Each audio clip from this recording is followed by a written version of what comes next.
आज आपण इडली प्रीमिक्सपासून इडली सोबतच डोसा आणि उत्तप्पा म्हणजेच काय एकूण तर प्रीमिक्स एक आणि पदार्थ अनेक। तर आज आपण इडलीचं प्रीमिक्स पाहूया, त्यासोबत इडलीसोबत बनवणारे पदार्थसुद्धा पाहूया। तर इथे 1 किलो प्रमाणात रेशनचे तांदूळ घेतलेले आहे। तांदूळ स्वच्छ 2 ते 3 पाण्याने धुवून फॅन खाली 2 ते 3 तास सुकवून घेतले। त्यानंतर अर्धा किलो म्हणजेच की 400 ग्रॅम जी आहे उडदाची डाळ घेतली। तर उडदाची डाळ सुद्धा स्वच्छ 2 ते 3 पाण्याने धुवून घेतली आणि कडकडीत उन्हामध्ये उडदाची डाळ वाळवली। आता तांदूळ जो आहे अजिबात उन्हामध्ये वाळवायचा नसतो, तर फॅन खाली वाळवल्यामुळे थोडासा मॉइश्चर असेल तर ते मॉइश्चर काढून घेण्यासाठी इकडे कढई तापवायला ठेवली। कढईमध्ये तांदूळ घातला, हलका जो आहे गरम करून घेऊया। खूप असे डाग पडतील किंवा रंग बदलेल इतका आपल्याला तांदूळ भाजायचा नाही अजिबात। फक्त त्यातलं जे काही एक्स्ट्राचं मॉइश्चर असेल ना, कारण आपण तांदूळ धुतलेला आहे आणि फॅन खाली सहसा कडकडीत वाळला जात नाही, त्यामुळं आणि आपलं प्रीमिक्स छान खूप काळ टिकण्यासाठी ही पद्धत जी आहे नक्की वापरा। तर हलके गरम करून घेतले म्हणजे जेणेकरून यातलं जे काही एक्स्ट्रा मॉइश्चर आहे ते निघून जाईल, साधारण 2 ते 3 मिनिटं। त्यानंतर लगेचच कॉटनच्या कापडावर काढून घेतले। आता इथे ताटामध्ये किंवा मग कुठल्याही भांड्यामध्ये न काढता सरळ एक कॉटनच्या कापडावर काढून घ्यायचं, जेणेकरून जे गरम गरम असतं तांदूळ त्याला पाणी सुटल्यामुळं त्यामध्ये आणखीन मॉइश्चर तयार होण्यापेक्षा कापडावर टाकले की शांत त्यामध्ये मॉइश्चर तयार होणार नाही आणि आपले तांदूळसुद्धा छान पद्धतीने सुकले जातील। आता इथे लगेचच कढई गरमच होती, तर मग उडदाची डाळसुद्धा थोडीशी भाजून घेऊया म्हटलं। जरी उन्हामध्ये वाळवलेली असेल तरीसुद्धा थोडंफार मॉइश्चर आहे की नाही, पण मनातली जी काही शंका असते म्हणजे आपलं प्रीमिक्स खूप काळ टिकावं, खूप काळ म्हणजे 6 महिने ते वर्षभर हे प्रीमिक्स जे आहे टिकलं जातं। फक्त ह्याची शेल्फ लाईफ वाढवण्यासाठी असे काहीतरी जुगाड करावे लागतील। तर उडीद डाळसुद्धा 2 ते 3 मिनिटं मी भाजून घेतली। तीसुद्धा लगेचच कॉटनच्या कापडावर म्हणजे तांदूळावरच टाकून घेतली आणि अशा पद्धतीने पसरवून घेतलं। लगेच लगोलग कढई गरम होती, तर साधारण 2 वाटी पोहे घेतले, म्हणजे जी आपली नॉर्मल घरामध्ये वाटी असते ना त्याच वाटीने 2 वाटी पोहे घेतले। पोहे पण छान असे चुरचुरीत भाजून घेऊया, म्हणजे काय होतं ज्यावेळेस आपण हे प्रीमिक्स दळू ना तर पोहे कुठेही म्हणजे न दळल्यासारखे राहणार नाही, छान असे बारीक होतील। कारण पोहे जे आहे नॉर्मली आपण पाहतो तर थोडेसे वातड असतात, त्यामुळं इथे पोहेसुद्धा साधारण मी 2 ते 3 मिनिटं भाजून घेतले। पोहेसुद्धा लगेच डाळ तांदळावर घालून घेतले आणि यामध्ये आता मी साधारण अर्धी वाटी इतका साबुदाणा घेतलेला आहे। ज्या वाटीने पोहे घेतले ना त्याच वाटीने अर्धी वाटी साबुदाणा घेतला। साबुदाणा छान असा फुलेपर्यंत भाजून घ्यायचा, साधारण 3 ते 4 मिनिटं। साबुदाणा नक्की घाला, छान इडली किंवा मग आपलं कुठलेही डोसा वगैरे असतं ना, छान असे त्याला फ्लेवर येतो आणि छान अशी सॉफ्ट इडली तयार होते। त्यानंतर पोह्याच्या चमच्याने 4 चमचे मेथीदाणे घेतले, वाटीने म्हणाल तर पाव वाटी मेथीदाणे घेतले।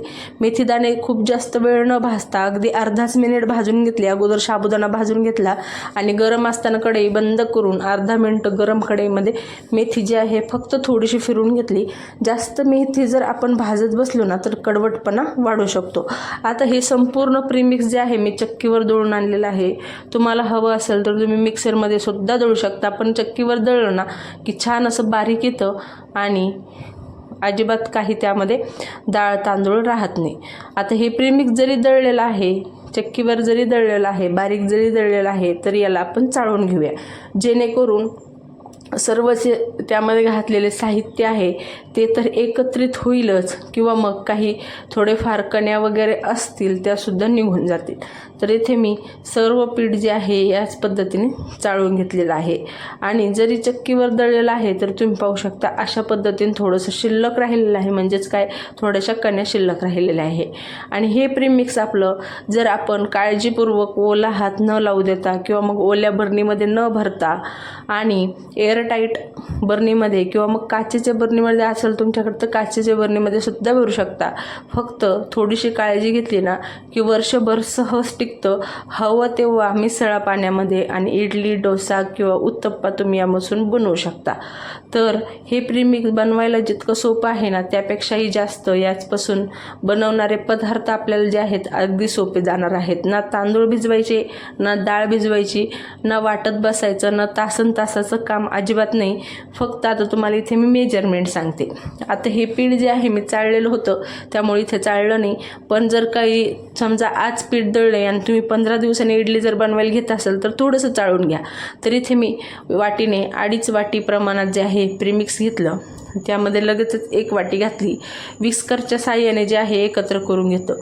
त्यानंतर ही दुसरी वाटी पाणी घातलं. विस्करने काय होतं, गुठळ्या होत नाही एकतर महत्त्वाचं म्हणजे, आणि छान असं हे पीठ जे आहे आपलं फेटाळलं जातं. आता हे पीठ एकदम कोरडं आहे त्यामुळे थोड्याशा गुठळ्या होणं स्वाभाविक आहे, पण जसं जसं आपण विस्करने फिरवत राहू ना तसं तसं ह्या गुठळ्या ज्या आहेत मोडल्या जातील. तर अशा पद्धतीने जे आहे व्यवस्थित हे प्रीमिक्स जे आहे एकत्र करून घ्यायचं. आपल्याला ना डाळ भिजवायची, ना तांदूळ भिजवायचे, ना पोहे भिजवायचे, ना त्यातून मिक्सरमधून वाटण करायचं किंवा काही नाही, तासन तासाचे अजिबात काम नाही. एकदा हे प्रीमिक्स बनवलं ना तुम्ही हवं तर वर्षभरासाठी सुद्धा स्टोअर करून ठेवू शकता, 6 महिन्यासाठी स्टोअर करून ठेवू शकता. खूप काळ टिकलं जातं. फक्त ओला हात लावू नका किंवा मग ओल्या असलेल्या बरणीचा वापर करू नका, जेणेकरून यामध्ये आळीजाळी होणार नाही. त्यानंतर परत अर्धी वाटी पाणी आणखीन घातलं, म्हणजे साधारण इथे 2.5 वाटी पाणी घातलेलं आहे. आणि परत एकदा व्यवस्थित मिक्स करून अजून किती पाणी घालायचे हे मी तुम्हाला सांगते. आता हे जे बॅटर आहे आपण जसं नॉर्मली मिक्सरमधून डाळ तांदळाचं बॅटर काढतो ना त्याच पद्धतीची कन्सिस्टन्सी ठेवायची, किंवा पण त्यापेक्षा थोडंसं जास्त पाणी घालायचं, जेणेकरून हे पीठ सुकं आहे तर भिजण्यासाठी पाणी लागेल. तर संपूर्ण इथे मी 3 वाटीचं पाण्याचं जे आहे प्रमाण घेतलेलं आहे. तर 2.5 वाट्या प्रीमिक्ससाठी 3 वाटे पाणी घेतलेलं आहे. आणि आता व्यवस्थित मिक्स करून तुम्हाला कन्सिस्टन्सी दाखवते.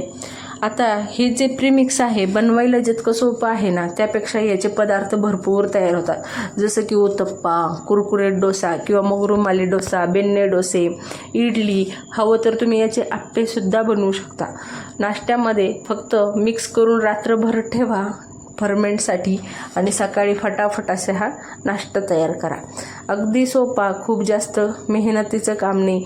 आणि आता उन्हाळा आहे, खूप जास्त वेळ किचनमध्ये उभंसुद्धा राहू वाटत नाही, गरमी होते. तर अशा पद्धतीने एकदा प्रीमिक्स बनवा, तुमची सकाळची जी आहे कामं पटापट होतील.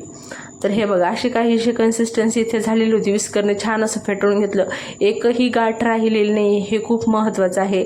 अजिबात गाठ राहू द्यायची नाही. प्रीमिक्स आणि कन्सिस्टन्सी तुम्ही पिठाची पाहू शकता अशी काहीशी ठेवलेली आहे, जेणेकरून आपलं पीठसुद्धा छान भिजलं जाईल आणि कन्सिस्टन्सीसुद्धा मॅनेज होईल. आता याला झाकण देऊन साधारण ओव्हरनाईट इतकं आपण ह्याला फर्मेंटसाठी ठेवूया.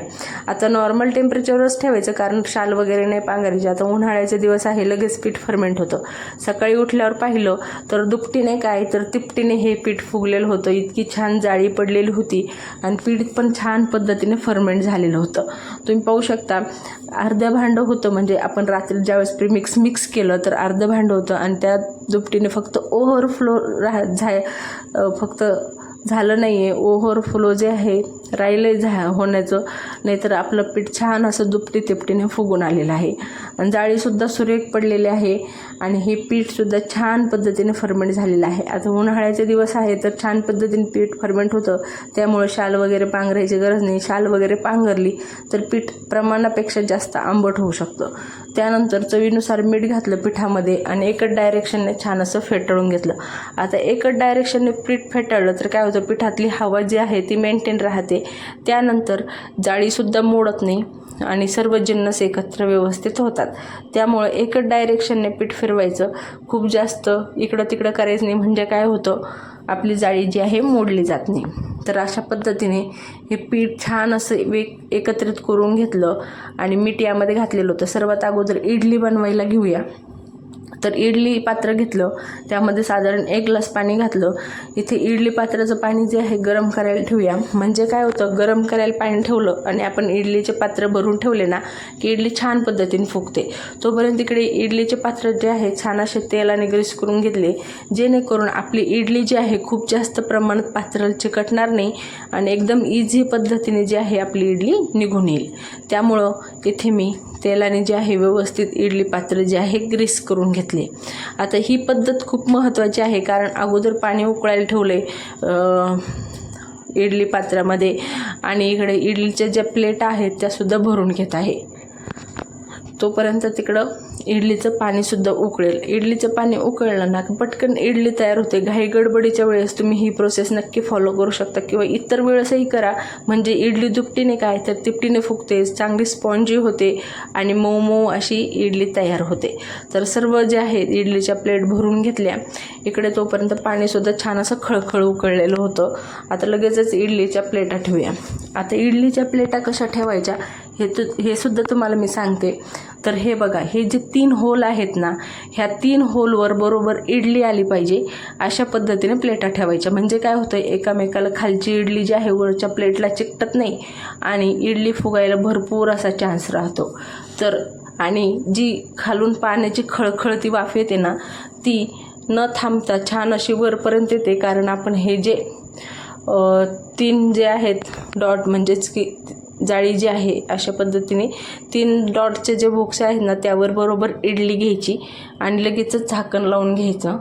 प्लेटा लावल्या की 15 मिनटानंतर झाकण काढून पाहिलं तर इडली जी आहे मीडियम टू हाय फ्लेमवर 15 मिनटं बेक करून घेतली. सुरी घालून पाहिली, मस्त अशी मऊ आपली स्पॉन्जी इडली तयार झालेली होती. लगेचच इकडे जे आहे डोस्याचा तवासुद्धा घेतला, त्यावर थोडंसं तेल घातलं आणि कांद्याने जे आहे ग्रीस करून घेतलं. म्हणजे काय होतं, आपला जो डोसा किंवा उत्तप्पा आहे ना अजिबात तव्याला चिकटत नाही. अगोदर उत्तप्पा बनवून घेऊया. तर उत्तप्पा थोडासा जाडसर असतो, त्यामुळे खूप जास्त पसरवला नाही आणि अशा पद्धतीने छान असा जाडसर उत्तप्पा जो आहे तयार करून घेऊया. तर उत्तप्पा लावलेला आहे, यावर मस्त अशी थोडीशी हिरव्या मिरचीचे तुकडे, त्यानंतर इकडे थोडेसे टोमॅटोचे तुकडे, जसं आपण उडपी सेंटरमध्ये जाऊन उत्तप्पा खातो ना त्याच पद्धतीचा उत्तप्पा जो आहे इथे बनवणार आहे. त्यानंतर थोडासा कांदा सगळीकडून व्यवस्थित टाकून घ्यायचा, म्हणजे जेणेकरून सगळीकडे समान चव लागली जाईल. त्यानंतर थोडेसे जे आहे शिमला मिरचीचे तुकडे आणि अशा पद्धतीने हा उत्तप्पा जो आहे सेट करून घेतला. लगेचच इकडे उत्तप्पासुद्धा छान असा पलटवून घेतला आणि आपला उत्तप्पासुद्धा तयार आहे. तोपर्यंत इडलीचं जे आहे मी झाकण परत तसंच 5 मिनटं लावून ठेवलेलं होतं, कारण आतमध्ये भरपूर अशी वाफ होती.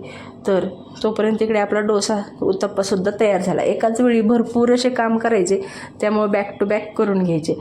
तर मस्त असा हा उत्तप्पा तयार झाला. लगेचच डोसासुद्धा लावायला घेऊया. आता डोसा जो आहे इथे मी रुमाली डोसा बनवत आहे. कुरकुरीत पेपर डोसा न बनवता रुमाली बनवत आहे. तुम्हाला जर कुरकुरीत पेपर डोसा बनवायचा असेल तर तुम्ही कुरकुरीत पेपर डोसासुद्धा बनवू शकता. पण इथे रुमाली डोसा बनवलासुद्धा मस्त असं हे बॅटर जे आहे पसरवून घेतलेलं आहे. आणि हे बघा, अशा पद्धतीने आपला हा रुमाली डोसासुद्धा तयार झाला. मस्त असा रंग आलेला आहे, कुरकुरीतसुद्धा झालेला आहे.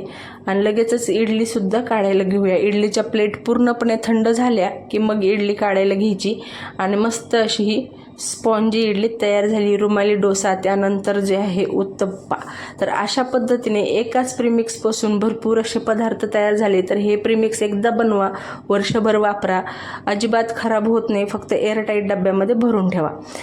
इडली प्रीमिक्सची रेसिपी कशी वाटली मला नक्की कमेंट करून सांगा. रेसिपी आवडली असेल तर रेसिपी लाईक करा, चॅनलला सबस्क्राईब करा. ही रेसिपी जास्तीत जास्त तुमच्या मैत्रिणींशी